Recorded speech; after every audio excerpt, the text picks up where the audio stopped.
Hello, everybody. It's George from Ireland. Anyway, so this video is about Herbert Morrison, the grandfather of Peter Mandelson.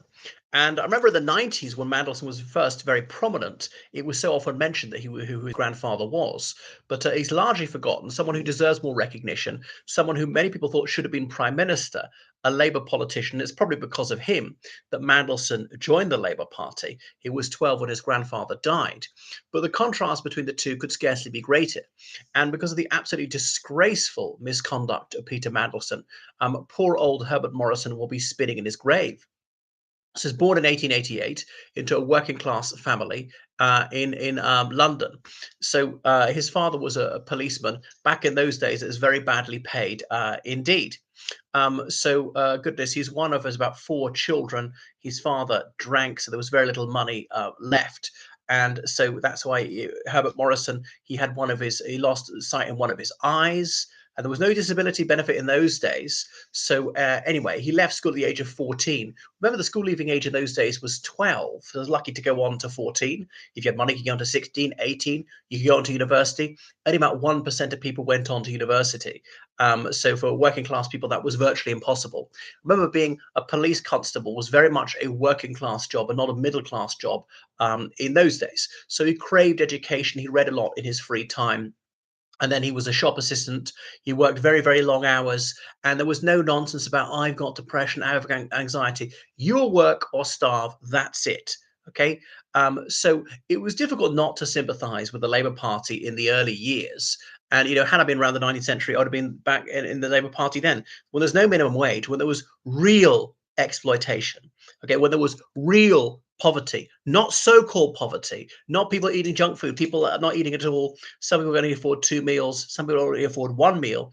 And by the late 19th century, I don't think anyone in the United Kingdom starved to death. When there were disabled people who genuinely couldn't work, who didn't get any money, when there was no sickness benefit. If you couldn't work because you were ill, that was it. You didn't get anything. If in terms of employment rights, there were almost none. And okay, you had the right to join a trades union and to strike and so on. There were very long hours. There's almost no health and safety equipment. It was insufficiently regulated. And yeah, the tax system was regressive. It was all bad like that. And there were a lot of people like him who were able, who yearned for education, but for financial reasons couldn't continue beyond 14. So that there was in social injustice like that, which needed to be addressed, and that's where the Labour Party came along, and that was a good thing. Obviously, these days it's the opposite way around. People have got far too much entitlements, money for nothing, and fecklessness is promoted by Mandelson's Labour Party. And obviously, the Conservative Party didn't do enough to stop it, and we're exploited. Those who actually work for a living are ripped off by the benefits parasitical class. Anyway, so he was a conscientious objector in the First World War. He managed to have that accepted. That for moral reasons he refused to fight. He would never fight in any war. It was insufficient to say I subject to this war, but I would fight in a moral war. Not this one's immoral. No, whether war is moral or immoral is not up to you. War is national, not individual. Okay, so about 1.5% of people applied to be conscientious objectors. Only about half of them accepted. So he had to do some important war work, working in a garden producing vegetables for the war effort. But he wasn't going to get killed or wounded or captured. He wasn't subject to terrible military discipline. He got to go and sleep in a house each night. He didn't have to get soaking wet in a trench, filthy, not washed for weeks, and not get food sometimes, and blah blah blah. Anyway, so he was very involved in the Labour parties from before the First World War. He'd had a flirtation with Marxism, but not gone for it.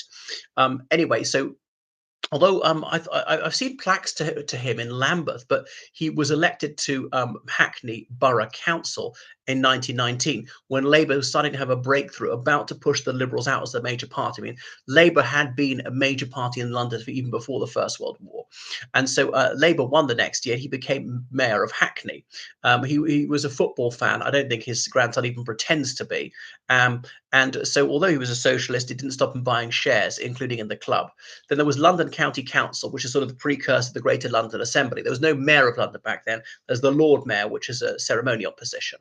So and then he was a member of Parliament for Hackney South. Remember that northeast area of London where he was a councillor, had been mayor. But 1923, elected to Parliament. The following year, he lost his seat. James Ramsay MacDonald's government only lasted about 11 months. So he was back in the council again and finally elected an MP in 1929 when Labour won again. Minister for Transport, when more cars were coming in, buses were getting better, trains were slowly declining, and so on. So anyway, he was an MP and on London and County Council. He did a lot of things. He helped to get enough of the money to build Waterloo Bridge and so on. The Ladies' Bridge, built larger by women um, the Second World War, building the Metropolitan Green Belt, so there'd be nice green space for Londoners and so on, back in Parliament in 1935. And he thought that Clement Attlee, the leader, should be got rid of, but no, he lost his bid against Clement Attlee. There's a long-standing rivalry between them. Attlee, the second Labour Prime Minister, the first leader of Labour to be there for a substantive time. Attlee's from upper middle class background, son of a well-to-do solicitor, had been to Haileybury, University College, Oxford, a barrister, all the rest of it, had got involved in the Labour Party in Limehouse when he was volunteering at a boys' club and was horrified by the poverty. So anyway, so now Morrison was not a Freemason. He thought New Welcome Lodge, Masonic Lodge dominated by Labour MPs, had kept him from winning. So he was friends with Hugh Dalton, an old Etonian, Oxonian, later Chance Exchequer, son of one of the chaplains to, I think, King George V. Goodness. So going on. So he wanted to reform the tax system to make it more equitable, but it didn't get through.